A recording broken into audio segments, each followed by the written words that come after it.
আজকের ভিডিওটা পুরোটা দেখবেন, আপনাদের কাছে অনুরোধ রইল। এবিপি আনন্দের স্টুডিওতে শতরূপ ঘোষ যখনই যায়, আপনারা জানেন অন্য রকমের একটা বাতাবরণ সৃষ্টি হয়ে যায়। তর্ক, বাকযুদ্ধ অনেক কিছুই থাকে এবং শতরূপের সঙ্গে পেরে ওঠা মুশকিল বলবো না, বলবো কঠিন, অনেক কঠিন। কারণ শতরূপের কাছে যা যুক্তি রয়েছে, আমার মনে হয় না যারা স্টুডিওতে আসেন, প্যানেলে ডাক পান, ওনারা আমার মনে হয় না শতরূপের কোনো কথা এইভাবে কাটতে পারবে এবং যুক্তি দিয়ে বলতে পারবে যেটা শতরূপ ঘোষ বলে। আরেকটা জিনিস দেখেছেন, শতরূপ ঘোষ যদি কোনো কিছু ভুল দেখে সেটা কিন্তু বলে। বামপন্থীদের অনেক কিছু শতরূপ ঘোষেরও ভালো লাগে না, উনি কিন্তু ডাইরেক্ট বলে যেটা পরিবর্তনের প্রয়োজন রয়েছে সময়ের সঙ্গে সঙ্গে। অনেকদিন বাদে দেবাংশু ভট্টাচার্য স্টুডিওতে এসেছিলেন, আর স্টুডিওতে এসেই শতরূপের সামনাসামনি মানে মুখোমুখি। বাকযুদ্ধ কাকে বলে? বোয়াদা তৃণমূলের মুখপাত্র হয়ে যিনি আসেন, সেই বোয়াদার সঙ্গে তর্ক কাকে বলে? রীতিমতো ঝগড়া। আপনাদের সঙ্গে কথা বলবো, আগে শতরূপ ঘোষের এই বক্তব্যটা আপনাদের সামনে তুলে ধরি। নিঃসন্দেহে আমি এখানে দেবাংশুর সঙ্গে একমত যে ও বললো না বাঁধ ভাঙার কথা প্রকাশ্যে বলছেন, এটাই ডেমোক্রেসি। ঠিকই তো, দুর্নীতির কথা মুখ্যমন্ত্রী প্রকাশ্যে বলছে এবং ওই উগ্রতার বিরুদ্ধে বলছেন, কিন্তু তারপরেও সাইকেলে, পায়ে হেঁটে বা রিক্সা করে বিধায়ক বা সাংসদদের দেখা যাচ্ছে নাকি?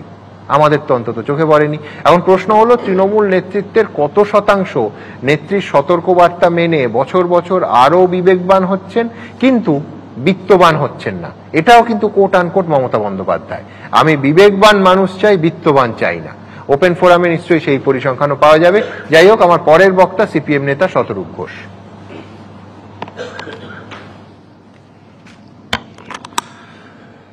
নমস্কার। দেখুন, কেন তৃণমূল কংগ্রেস আমার প্রিয় দল, তৃণমূলের দুজন নেতা বললেন মোটামুটি 15 মিনিট আধ ঘন্টা সবকিছু বললেন, কিন্তু একবারের জন্য এইটা বললেন না যে আমাদের দলটা খুব ভালো, আমাদের সরকারটা খুব সৎ।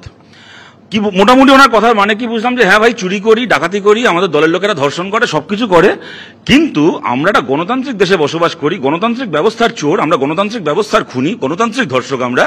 অতএব আমরা যাই করি না কেন আমাদেরকে কিন্তু রাস্তায় মারধর করা যাবে না, আমাদেরকে কিন্তু হারাতে হলে গণতান্ত্রিকভাবে হারাতে হবে। এত মিষ্টি দল আপনি কোথায় পাবেন? বুয়াদা কতগুলো কথা বললেন যে গণ আন্দোলনে তৃণমূল আমলে গুলি চলেছে কিনা। বুয়াদা, মফিজুল আলমগীর নামটা মনে পড়ছে? ভাঙড়ে লড়াই করছিল জমির জন্য, গুলি চালিয়ে খুন করেছে আপনাদের পুলিশ।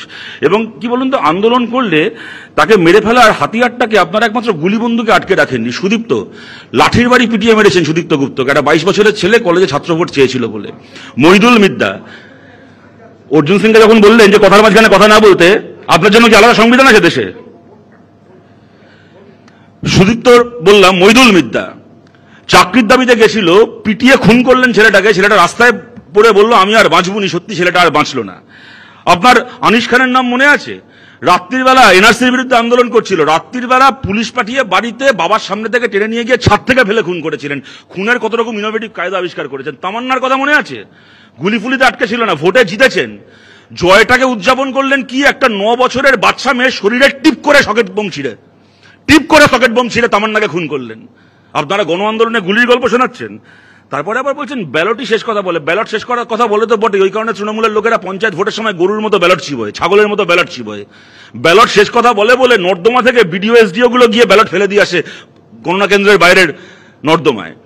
তারপরে আবার বুয়াদার মুখে শুনতে হবে শেখ হাসিনার সময় নামেই ভোট হতো, কিন্তু সেই অর্থে ভোট হতো না। বাংলাদেশের প্রায় কত 315টা না কত আসন বললেন, তার মধ্যে 280টার উপর সিট একা আওয়ামী লীগ জিতত। ওরে বাবা, আপনারা যা সল্টলেক পুরসভা চালান, সল্টলেক মিউনিসিপ্যাল কর্পোরেশনে এখন কজন বিরোধী এমএলএ কাউন্সিলর রয়েছে? কজন রয়েছে?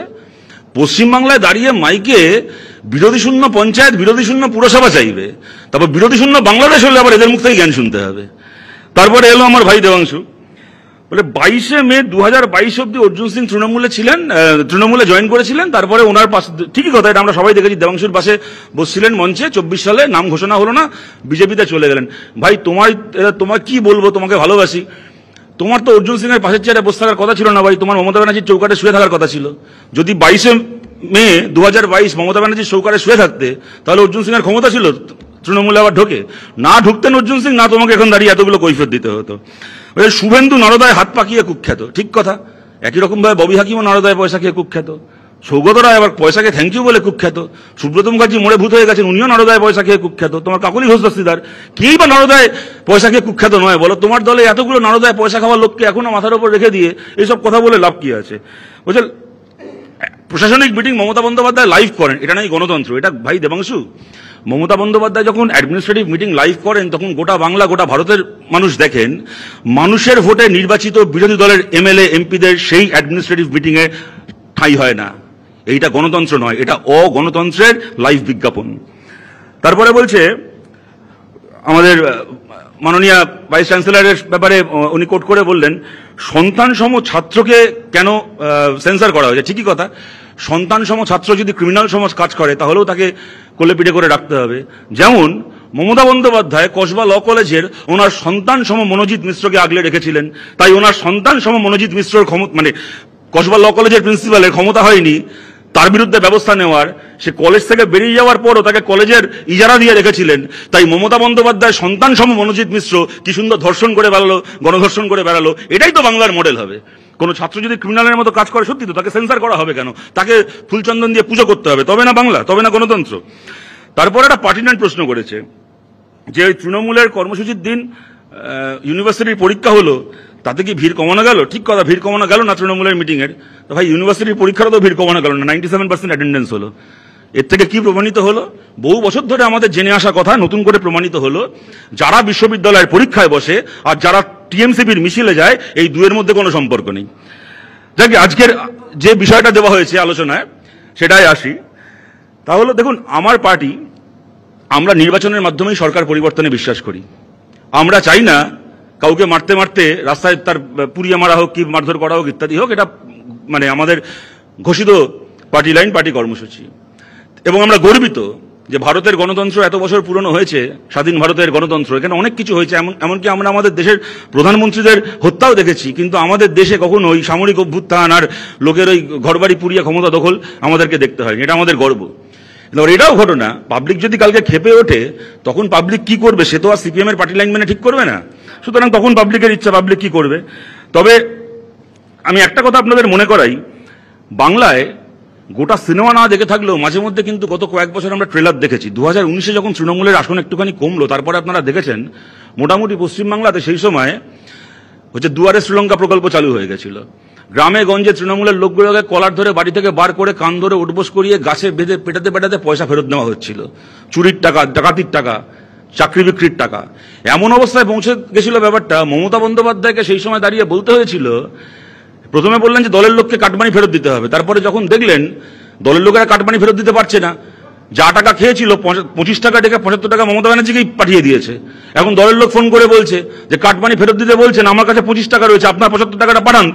পাবলিক তো 100 টাকা চাইছে, কেউ তো 25 টাকায় শান্ত হচ্ছে না। তখন মমতা ব্যানার্জি বুঝলেন বিপদ।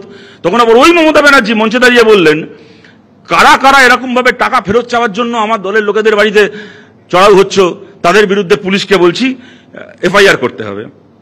মনে রাখবেন, পুলিশকে বলছি কেন, পুলিশ কতটা গুরুত্বপূর্ণ আমি পরে আসছি। 2023-এর পঞ্চায়েত ভোট গোটা বাংলা দেখলো, তৃণমূল যা 2018-এ করতে পেরেছিল 2023-এ পারলো না। 2023-এ তৃণমূল কংগ্রেসকে সক্রিয় প্রতিরোধের সামনে পড়তে হলো মানুষের, সক্রিয় প্রতিরোধের সামনে।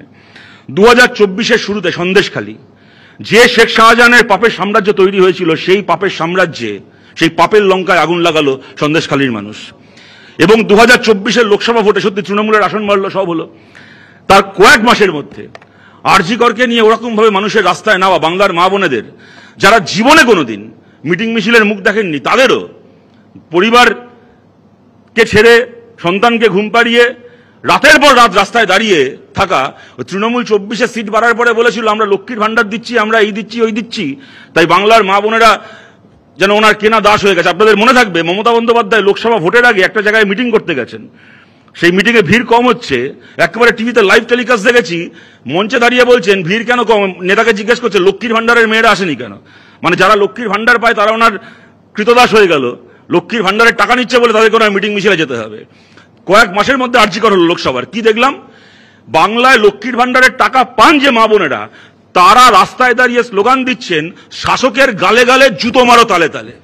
আমরা দেখেছিলাম। তারপরে কতগুলো বাই ইলেকশনের ফলাফল হয়েছে, সেই আন্দোলনকে আপনারা ছাইচাপা দিয়েছেন, কিভাবে দিয়েছেন না দিয়েছেন সে সবাই মোটামুটি জানে। তো আমি তার মধ্যে যাচ্ছি না, কিন্তু আমি এইটা বলছি বাংলা কিন্তু গণবিস্ফোরণের আভাস একাধিক ক্ষেত্রে পেয়েছে। শুনলেন বন্ধুরা, শতরূপ মানে শতরূপ। বুয়াদা যেভাবে লেজে গোবরে চায়না নিয়ে প্রশ্ন করা, নেপাল নিয়ে প্রশ্ন করা, মানে নেপালে কি হয়েছে সেই উত্তর ভারতীয় কমিউনিস্ট পার্টিকে দিতে হবে। শতরূপের সামনে এই ধরনের প্রশ্ন এলে কি ধরনের উত্তর শতরূপের কাছে আশা করা যায় সেটা আপনারা ভালো মতোই জানেন। তবে আবার বলবো, যারা দেখছেন বা স্টুডিওতে যারা ছিলেন, শতরূপের কথাগুলো যদি কেউ খণ্ডন করতে পারে তাহলে যুক্তি দিয়ে নিশ্চয়ই বলা উচিত। কি বলেন? ভালো থাকবেন, আবার কথা হবে।